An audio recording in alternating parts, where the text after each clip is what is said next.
Hi everyone, welcome back to stop loss. It's me Ansar. ഈ കാണുന്ന മാവിൻ്റെ തൈകളൊക്കെ ഇവിടെ വരുന്നവരൊക്കെ ചോദിച്ചിട്ടുണ്ട് ഇത് ഏതാണ് മാവിൻ്റെ ഇനമെന്ന്. അപ്പോൾ ഞാൻ അവരോടൊക്കെ പറഞ്ഞത് സത്യമായിട്ടും എനിക്കറിയില്ല ഇത് ഏത് മാവാന്ന് എനിക്കറിയില്ല. കാരണം ഈ കാണുന്നതൊക്കെ ഞാൻ പറമ്പിൽ നിന്ന് എടുത്ത് ഇതുപോലെ ഗ്രോ ബാഗിലാക്കിയിട്ട് കുഴിച്ചിട്ട് ഇത്രയും വലുതായതാണ്. അപ്പോൾ ഇത് എന്തിനാണെന്ന് ചോദിച്ചാൽ, ഇങ്ങനെ ചെയ്ത് എന്തിനാണെന്ന് ചോദിച്ചാൽ ഗ്രാഫ്റ്റ് ചെയ്യാൻ വേണ്ടിയിട്ട്. ഇതുണ്ടോ, ഇതിപ്പോൾ ഞാനിപ്പോൾ ഓൾറെഡി ഗ്രാഫ്റ്റ് ചെയ്ത് ഇവിടെ കാണിച്ചാൽ ഇതുണ്ടല്ലേ, ഗ്രാഫ്റ്റ് ചെയ്തെടുത്ത് ഇതിപ്പോൾ പുതിയ നല്ലൊരു മാവിൻ്റെ കൊമ്പായത്, അതായത് മാങ്ങ ഉണ്ടായ മാവ് വന്നെടുത്ത ഒരു കൊമ്പ്. അപ്പോൾ ഇനിയിപ്പോൾ എനിക്കറിയാൻ പറ്റും ഇത് ഏതാ ഇനെന്ന്. കാരണം ഇത് ഒരു നഴ്സറിയിൽ നിന്ന് കിട്ടിയൊരു നല്ലൊരു മാവ് വന്നുണ്ടായ മാങ്ങേൻ്റെ കൊമ്പായത്. അപ്പോൾ ഇനി ഇമ്മിൽ മാങ്ങ ഉണ്ടാകുമ്പോൾ എന്ത് ചെയ്യുക, നല്ലൊരു മാങ്ങ ഉണ്ടാകുക. ഇത് എന്തിനാണ് ചെയ്യുന്നതെന്ന് വെച്ചാൽ, ഇപ്പോൾ നമ്മളിപ്പോൾ ഇതുപോലെ പറമ്പിൽ നിന്നൊക്കെ ഒരു പൊടിച്ച മാത്തായി നമ്മൾ കുഴിച്ചിട്ടുണ്ടെങ്കിൽ ഒരുപാട് 7-8 വർഷമൊക്കെ വേണം അതിന്മേൽ മാങ്ങ ഉണ്ടാണെങ്കിൽ. ഇനിയിപ്പോൾ ഇത് ഓൾറെഡി മാങ്ങ ഉണ്ടായ മാവ് വന്നെടുത്ത കൊമ്പായതുകൊണ്ട് ഇതിന്മേലിപ്പോൾ 2-3 വർഷം കൊണ്ട് തന്നെ ഇതിന്മേൽ മാങ്ങ ഉണ്ടാവും. അതാണ് ഈ ഗ്രാഫ്റ്റിങ്ങിൻ്റെ ഒരു ഏറ്റവും നല്ല പ്രയോജനം. മാത്രമല്ല നമുക്കറിയാൻ പറ്റും ഇപ്പോൾ ബാക്കിയുള്ളതൊക്കെ ഏതാ ഇനം, അത് പുളിപ്പുള്ളതാണോ ടേസ്റ്റ് ഉണ്ടാവുമോ നമുക്ക് പറയാൻ പറ്റില്ല. പക്ഷേ ഇത് നമുക്കറിയാവുന്നതായതുകൊണ്ട് അത് നല്ലൊരു ടേസ്റ്റുള്ള മാങ്ങയാണ് നമുക്കറിയാൻ പറ്റും. അപ്പോൾ ഇതിന്മേൽ ഗ്രാഫ്റ്റ് ചെയ്യുന്നത് കാണിച്ചത് നമ്മൾ വി ഗ്രാഫ്റ്റാണ് ചെയ്യാൻ പോകുന്നത്.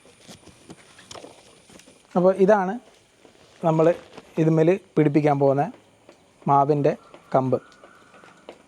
ഇതിന് സയോൺ എന്ന് പറയും. ഈ ഒരു കമ്പിന് പറയുന്നത് സയോൺ. ഈ സയോൺ നമ്മൾ മാവ് നിന്ന് എടുക്കുമ്പോൾ ആദ്യം തന്നെ ഇലകളൊക്കെ ഇതുപോലെ ഒഴിവാക്കിയിട്ട് വേണം സയോൺ എടുക്കാൻ വേണ്ടിയിട്ട്. മാത്രമല്ല നമ്മൾ ഗ്രാഫ്റ്റ് പിടിപ്പിക്കുന്ന കമ്പിൻ്റെ മാക്സിമം ഈ ഒരു നീളം മതി പിടിപ്പിക്കാൻ, അധികം ലെങ്ത്ത് പിടിപ്പിക്കാൻ പാടില്ല. പിന്നെ സയോൺ എടുക്കുമ്പോൾ ഏറ്റവും നല്ലത് കാലത്ത് എടുക്കുന്നതാണ്. അപ്പോൾ നല്ല എനർജി ആയിരിക്കും സയോണിന്. ഇനി നമുക്ക് ഗ്രാഫ്റ്റ് ചെയ്യാൻ വേണ്ടി ആവശ്യമുള്ള സാധനങ്ങൾ, ഒരു തുണി വേണം, അതായത് സാനിറ്റൈസർ വേണം, പിന്നെ ഗ്രാഫ്റ്റിങ്ങിൻ്റെ കത്തി, നല്ല മൂർച്ചയുള്ള ഒന്നുകിൽ ഇതുപോലത്തെ കത്തി അല്ലെങ്കിൽ ഇതുപോലെ നൈസായിട്ടുള്ള ഗ്രാഫ്റ്റിങ്ങിൻ്റെ കത്തി വേണം. പിന്നെ സിപ്പപ്പ് കവർ വേണം. ഇതൊക്കെ എന്തിനാണെന്ന് ഞാൻ പറഞ്ഞുതരാം. പിന്നെ ഗ്രാഫ്റ്റിങ്ങിൻ്റെ ടേപ്പ്. ഈ ഗ്രാഫ്റ്റിംഗ് ടേപ്പും സിപ്പപ്പ് കവറൊക്കെ ഇവിടെ നമ്മുടെ കിയൂരിലുള്ള AI ക്യാമറയില്ലേ അതിൻ്റെ അടുത്തുണ്ട്. അവിടെ ഒരു വളപ്പിടികളുണ്ട്, ഇതൊക്കെ കിട്ടും. ഓക്കെ, ഇനി നമ്മൾ ഗ്രാഫ്റ്റ് ചെയ്യാൻ പോവാം. ആദ്യത്തെ പരിപാടി, നമ്മൾ ഗ്രാഫ്റ്റ് ചെയ്യുന്നതിന് മുന്നേ നമ്മുടെ കത്തിയൊക്കെ എന്ത് ചെയ്യുക, സാനിറ്റൈസ് ചെയ്ത് വെക്കുക. കാരണം മുന്നേ നമ്മൾ ഗ്രാഫ്റ്റ് ഓൾറെഡി ചെയ്തിട്ടുണ്ടെങ്കിൽ അതിന്മേലുള്ള കറ ഇതുമേലുണ്ടാവും. അപ്പോൾ അതൊക്കെ ഒന്ന് ഒഴിവാക്കിയാൽ ഗ്രാഫ്റ്റിംഗ് സക്സസ് റേറ്റ് കൂടും. ഗ്രാഫ്റ്റിങ്ങിൻ്റെ കത്തി സാനിറ്റൈസർ വെച്ചിട്ട് ക്ലീൻ ആക്കുക. ഓരോ ഗ്രാഫ്റ്റിംഗ് കഴിയുമ്പോഴും ഇതുപോലെ സാനിറ്റൈസർ വെച്ച് ക്ലീൻ ആക്കണം. അതേപോലെ വേണമെങ്കിൽ നമ്മുടെ കൈയും വേണമെങ്കിൽ എന്ത് ചെയ്യാം, സാനിറ്റൈസ് ചെയ്യാം. ഈ ഫംഗസ് പിടിക്കാതിരിക്കാൻ വേണ്ടിയിട്ടാണ് ഇതുപോലെ ചെയ്യുന്നത്. ഓക്കെ, ഇനി നമുക്ക് ഇതിൽ മുകളിലോട്ടുള്ള ഭാഗം കട്ട് ചെയ്യണം. ഇത് എവിടെ വെച്ച് കട്ട് ചെയ്യണം എന്ന് വെച്ചാൽ, ഈ ഒരു ബ്രൗൺ നിറങ്ങണ്ടോ, അതിൻ്റെ മുകളിൽ ഈ പച്ച കാണുന്നിടത്ത് നമ്മൾ കട്ട് ചെയ്യുന്നതാണ് ഏറ്റവും നല്ലത്. അവിടെയാണ് ഗ്രാഫ്റ്റിംഗ് പിടിക്കാൻ ഏറ്റവും ഈസി. ഇപ്പോൾ ഈ ഒരു റിങ് ഉണ്ടല്ലേ, ഈ റിങ്ങിൻ്റെ താഴെ വെച്ചിട്ട് കട്ട് ചെയ്യാം. ഇതിപ്പോൾ ആവശ്യമില്ല, നമുക്ക് എന്ത് ചെയ്യാം, ഇത് മതി. ഇതിൻ്റെ മുകളിലോട്ട് ഗ്രാഫ്റ്റിംഗ് പിടിപ്പിക്കാം. ഓക്കെ, ഇപ്പോൾ കട്ട് ചെയ്തിട്ടുണ്ട്. കട്ട് ചെയ്തതിന് ശേഷം ഇവിടെ ഒന്ന് ലെവലാക്കി കൊടുക്കുക.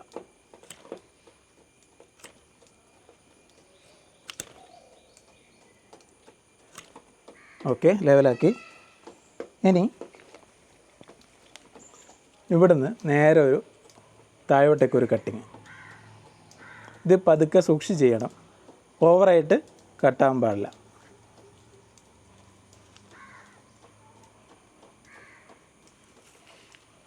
ഇതുപോലെ ചെയ്താൽ മതി. ഓക്കെ, ഇനി നമുക്ക് നമ്മുടെ സയോൺ എടുത്തു. സയോണിൽ കമ്പിൽ ഈ ഇലയുടെ ഭാഗം ഉണ്ടല്ലോ, അവിടെ ഒന്ന് കട്ട് ചെയ്ത് ലെവലാക്കി കൊടുക്കുക. ഇവിടുന്നാണ് ഈ ഒരു ഇലേൻ്റെ മുകളങ്ങളുണ്ടല്ലോ, ഈ ബഡ് ഈ ഒരു ബഡിൽ നിന്നാണ് ഈ പുതിയതായിട്ട് തളിര് വന്നു തുടങ്ങുക. ഓക്കെ, ഇത് ഫുള്ളായിട്ട് ആവശ്യമില്ല. നമുക്ക് ഏകദേശം ഈ ഒരു 5 ഇഞ്ച് 6 ഇഞ്ച് നീളം മതി. അപ്പോൾ ബാക്കി നമുക്ക് എന്ത് ചെയ്യാം, കട്ട് ചെയ്ത് ഒഴിവാക്കാം. അത് ഒരു വി ആകൃതിയിൽ ഇതുപോലെ കട്ട് ചെയ്യാം.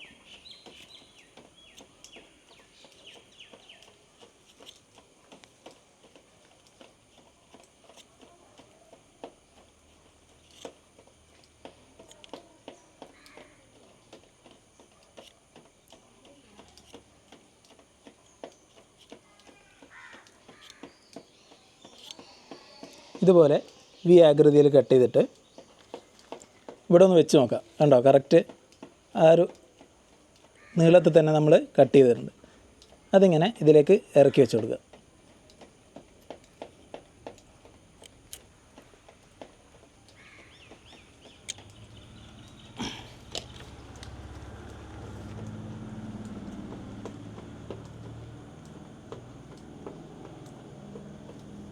അപ്പോൾ ഏതെങ്കിലും ഒരു ഭാഗം ഇതുപോലെ ഈ നമ്മുടെ റൂട്ട് സ്റ്റോക്ക്, ഇതിന് റൂട്ട് സ്റ്റോക്ക് എന്നാണ് പറയുക, ഈ റൂട്ട് സ്റ്റോക്കായിട്ട് സമാസമം നിൽക്കണം. കണ്ടല്ലേ? ഈ ഭാഗത്ത് ഈ ഒരു തൊലിയായിട്ട് ജോയിൻ ചെയ്തെങ്കിലും കുഴപ്പമില്ല. ഏതെങ്കിലും ഒരു ഭാഗം എന്ത് ചെയ്യണം, നല്ല ജോയിൻ്റ് ആയിട്ട് നിൽക്കണം. ഇനി നമുക്ക് ഗ്രാഫ്റ്റിംഗ് ടേപ്പ് ചുറ്റാം. ഇതാണ് ഗ്രാഫ്റ്റിംഗ് ടേപ്പ്. ഇത് നമ്മൾ ഇതുപോലെ നീർത്തിയിട്ട് മുറിച്ചിട്ട് ചുറ്റി കഴിഞ്ഞാൽ ചുറ്റുമ്പോൾ എന്ത് ചെയ്യും, ഇതിങ്ങനെ ഒട്ടിപ്പിടിക്കും, നമുക്ക് ചുറ്റാൻ പറ്റില്ല. അതിനെ എന്താ ചെയ്യാന്ന് വെച്ചാൽ കുറച്ചിങ്ങനെ നീർത്തിയതിന് ശേഷം ഇവിടെ വെച്ചിട്ട് ചുറ്റാൻ തുടങ്ങാം. നല്ല ടൈറ്റായിട്ട് ചുറ്റണം.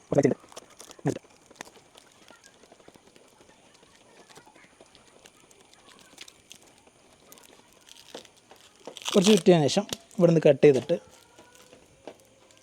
നല്ല ടൈറ്റാക്കുക.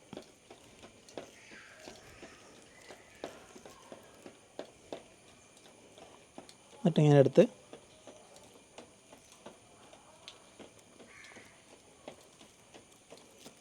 ഇങ്ങനെ വലിച്ചാൽ മതി.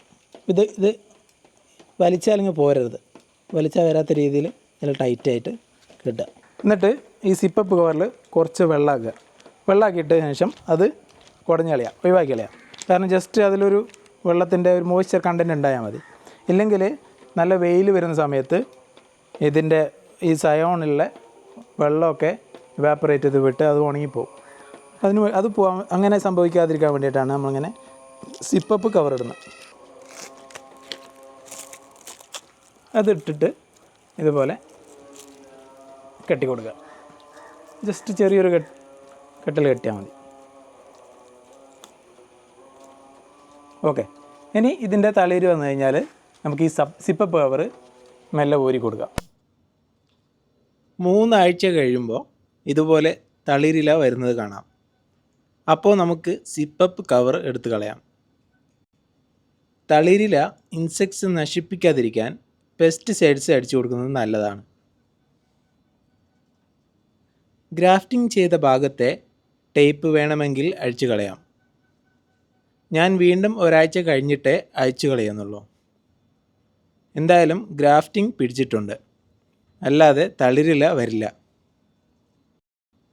ഗ്രാഫ്റ്റിംഗ് ചെയ്തതിൻ്റെ താഴെ പുതിയ ബ്രാഞ്ചസ് വരുന്നത് നമുക്ക് കാണാം. അത് പതുക്കെ അടർത്തി മാറ്റണം. നമുക്ക് പുതുതായി പിടിപ്പിച്ച കമ്പിൽ നിന്നുള്ള ബ്രാഞ്ചസ് മാത്രമേ ഇനി ആവശ്യമുള്ളൂ. ഇതുപോലെ ഗ്രാഫ്റ്റിങ്ങിന് താഴെ കാണുന്ന തളിര് അടർത്തി മാറ്റണം.